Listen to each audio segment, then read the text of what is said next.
Hello नमस्कार मित्रांनो, स्वागत आहे तुमचं. मी आहे एके.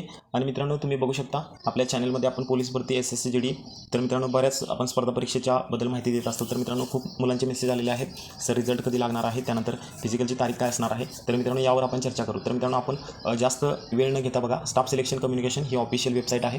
तर मित्रांनो बघा, या ऑफिशियल वेबसाईटवर जर तुम्ही आलात तर मित्रांनो, इथे तुम्हाला काय करायचं आहे बघा, इथं रिझल्टमध्ये जायचं आहे आणि कॉन्स्टेबल जीडी हे तुम्हाला क्लिक करायचं आहे. तर मित्रांनो बघा, तुम्ही इथं रिझल्ट आलेला नाही, इथं बघू शकता तुम्ही. तर मित्रांनो, कोणत्याही यूट्यूब चॅनलवर विश्वास ठेवून मित्रांनो त्यांचे व्हिडिओ बघत बसू नका. ऑफिशियल माहिती मित्रांनो जो कोणी देतो, म्हणजे मीच असं म्हणणार नाही, तर त्याच्या चॅनलवरती तुम्ही जाऊन बघू शकता. तर मित्रांनो, मूळ मुद्दा काय होता की बघा, एसएससी जीडीचा निकाल कधी लागणार आहे, त्यानंतर फिजिकलचा कट ऑफ काय असणार आहे. तर मित्रांनो, मागच्या व्हिडिओमध्ये आपण बऱ्याच गोष्टी क्लिअर केलेल्या आहेत, तरीसुद्धा बरीच मुलं नवीन असतात, खूप कन्फ्यूज असतात, त्यांच्यासाठी हा व्हिडिओ बनवलेला आहे. तर मित्रांनो, रिझल्ट जर आला तुमचा तर मित्रांनो याच वेबसाईटवर येणार आहे आणि याची लिंक आहे बघा डिस्क्रिप्शन बॉक्समध्ये. तर मित्रांनो, आपलं टेलिग्राम चॅनल पण जॉईन करा, कारण मित्रांनो तुमचा रिझल्ट आल्यानंतर तुम्हाला पहिल्यांदा इन्फॉर्मेशन मीच देणार आहे आपल्या टेलिग्राम चॅनलमध्ये. तर मित्रांनो बघू शकता तुम्ही. तर मित्रांनो बघा, हे बघा. तर मित्रांनो बघा, हे मागच्या वर्षीचं आहे, त्यानुसार मी मित्रांनो तयार केलेला आहे बघा. तर मित्रांनो, हे बघू शकता तुम्ही. EWS जनरल एरिया मित्रांनो 2023ला फिजिकलचा जो कट ऑफ होता तो 77 होता. तर मित्रांनो 2024ला एवढी अपेक्षा आहे बघा, 80 ते 82 पर्यंत. कारण मित्रांनो, जास्तीत जास्त कट ऑफ वाढत नाही. तुम्हाला कोणीही सांगेल की कट ऑफ लागणार आहे 100, कट ऑफ लागणार आहे 105, एवढा कट ऑफ लागत नाही. आपण स्पर्धा परीक्षा करतोय, आपण काही कम्प्युटर नाही, आपण सगळी माणसंच आहोत. तर मित्रांनो बघा, 77 ते जर म्हणजे 77 पासून वाढलेला किती आहे बघा, 3 ते 4 मार्कांना वाढलेला आहे. जर EWS असाल तुम्ही तर मित्रांनो 80 ते 82च्या दरम्यान. आता तुम्हाला नॉर्मलायझेशन करायच्या अगोदर, म्हणजे तुमचा रॉ स्कोर जर 80 ते 82च्या दरम्यान असेल तर EWS असाल तर तुम्ही मित्रांनो 100% फिजिकलची तयारी करू शकता. त्यानंतर नक्षल एरियामधून बघा 40 कट ऑफ होता 2023ला. तर मित्रांनो, आता तुम्हाला 42 ते 44 जरी मार्क असेल तर मित्रांनो नॉर्मलायझेशनमध्ये तुमचे मार्क वाढणारच आहेत. तर मित्रांनो 8 ते 9 मार्क म्हणजे कसं ॲक्युरेसी असते. तर मित्रांनो, जर तुम्ही 80% प्रश्न, 100% पैकी 80% प्रश्न बरोबर केलेले आहेत आणि 20% प्रश्न चुकलेले आहेत तर मित्रांनो तुम्हाला 10 पैकी 8च नॉर्मलायझेशन मिळणार आहे. अशी त्याची प्रोसेस असते. तर मित्रांनो बघा, SC बघा 78 कट ऑफ होता मुलांचा.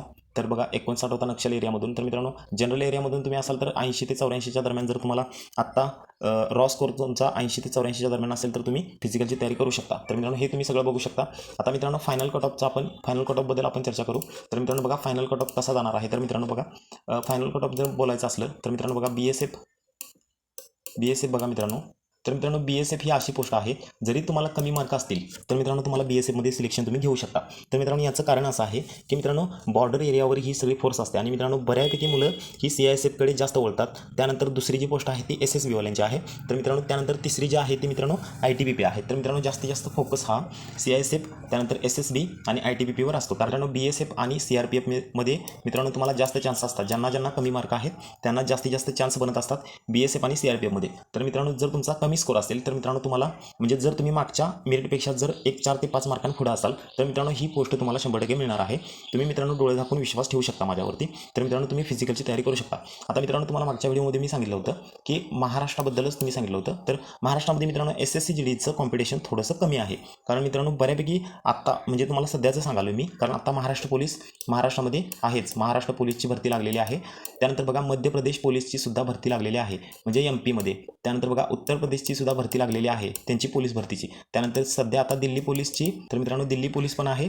त्यानंतर बघा, MTSचा सुद्धा मित्रांनो आता जागा निघलेल्या आहेत, 3712 काहीतरी जागा आहेत. त्यानंतर बघा, त्यानंतर आणि महत्त्वाचा मुद्दा म्हणजे काय, RPF सुद्धा आहे. तर मित्रांनो बघा, तुम्ही महाराष्ट्रात जर विचार केला तर मित्रांनो या पोस्टमध्ये जी मुलं आता म्हणजे सध्या जी भरती होणार आहेत, म्हणजे आता महाराष्ट्र पोलीसमधली जास्तीत जास्त इकडे SSC जीडीला वळणार नाहीत. त्यानंतर MP मधली मित्रांनो, तुम्ही जर त्यांचा व्हिडिओ पाहिला किंवा जर चर्चा जरी केली कोणासोबत तरी, MP मधला तुमचा कोणतरी मित्र असेल तर मित्रांनो तो तुम्हाला हे सांगेल की मित्रांनो 100 मुलांच्यातली 80 मुलं ही MP पोलीसचा अभ्यास करत आहेत.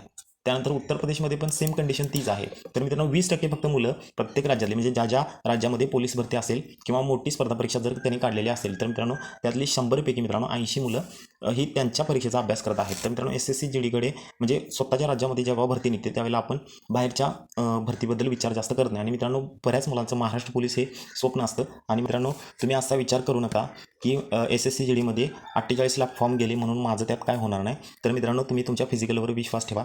तर मित्रांनो, 2 स्टेप असतात, एक पेपर आणि दुसरा असतो फिजिकल. तर मित्रांनो, ज्यांचा पेपर चांगला आहे त्यांचं फिजिकल चांगलं नसतं, म्हणजे बऱ्यापैकी मुलांचं. आणि मित्रांनो, ज्यांचं फिजिकल चांगलं आहे त्यांचा पेपर चांगला नसतो. त्यामुळे मित्रांनो, तुम्हाला खचून जायचं नाही आहे, तुम्हाला तुमच्या मेहनतीवर विश्वास ठेवायचा आहे.